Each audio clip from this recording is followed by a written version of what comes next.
1953. No, it had nothing to do with Eisenhower, no. It's a cellar down there. It's very damp and clammy. You don't want to go down there. Trust me. You'd get sick. It's very suffocating, nauseating, you know, the smell of the clamminess and the mildew. Woo! Smells unbearable. It gets in your clothes. No, there wasn't no accident or nothing down there. Didn't blow up or catch fire or anything like that, no. It wasn't so dramatic. Well, I can't do this. I can't talk to you about this back down there. What's a smart girl like you going around talking to old ladies about the down there's for? We didn't do this kind of thing when I was a girl. Jesus. Oh, okay. There was this boy, Andy Lefkoff. He was cute. I thought so. And tall like me. I really liked him. And he asked me out on a date in his car. I can't do this. I can't talk to you about this.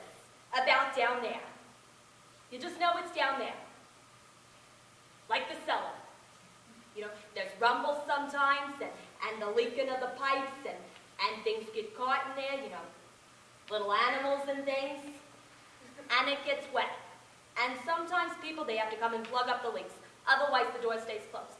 You don't see it, and you don't think about it. You'd have to be there, though, because, you know, every house that needs a cellar, otherwise the bedrooms have to be in the basement. Oh, yes, Andy Lefkoff, right. Andy was a catch. That's what we called it back in my day. And we were out in his car. It was a new white Chevy Bel Air. I remember thinking, my legs, they was too long for the seats. I had very long legs back then. And they were all smushed up against the dashboard. And I was sitting there looking at my big old kneecaps. And all of a sudden, Andy leans over me and kisses me in this take me by control like they do in the movies kind of way. I got excited. So excited, and well, there was a flood down there. You know, I couldn't control it. It was like this force of passion, this river of life just flooded out of me, right through my panties, right onto the car seat of his new white Chevy Bel Air. It wasn't pink, and it was smelly. Well, frankly, I didn't smell anything, but Andy said it smelled like sour milk, and I was staying in his car seat. I was a stinky, weird girl, he said.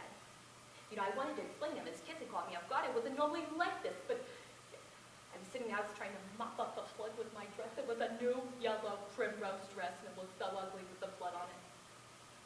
Well, Andy, he drove me home without saying another word, and when I got out, I closed his car door, I closed the whole store. Never opened for business again. Locked it. You know, I dated a few people after that, but, you know, the idea of flooding, it made me nervous. I never even got close. I used to have these dreams. Crazy dreams. Oh, they're dopey. Why? Burt Reynolds. I don't know why. He never did much for me in real life, but in my dreams it was always Burt and I. Burt and I. Burt and I. It was always the same general dream. You know, we'd be out, Burt and I. One of those fancy restaurants, you know, like the kind you see in Atlantic City, all big with the chandeliers and the thousands of waiters with a little vest. And Burt, he'd give me this orchid corsage, and I'd pin it on my blazer, and we laughed. We were always laughing, Burt and I. Laughing. And we'd eat shrimp cocktails, huge shrimp, fabulous shrimp, and we'd laugh some more. We were very good together.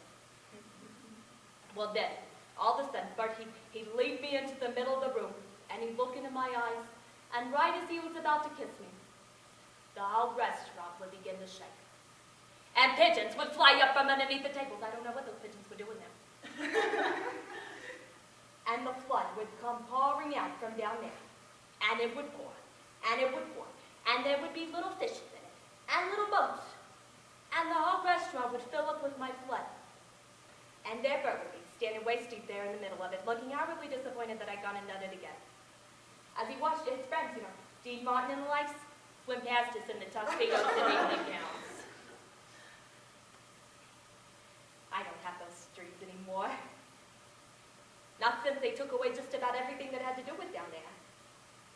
Moved out the uterus, the tubes, the whole works.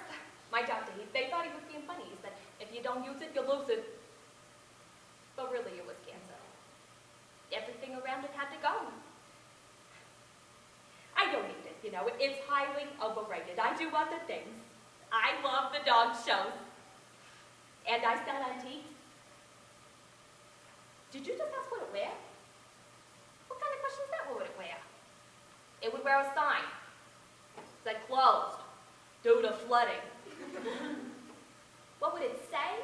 I told you, it's not like that. It's not something that talks. It quit being something that talked a long time ago. It's closed up, under the house. It's down there. You happy? You got me to talk. You got an old lady to talk about it down there.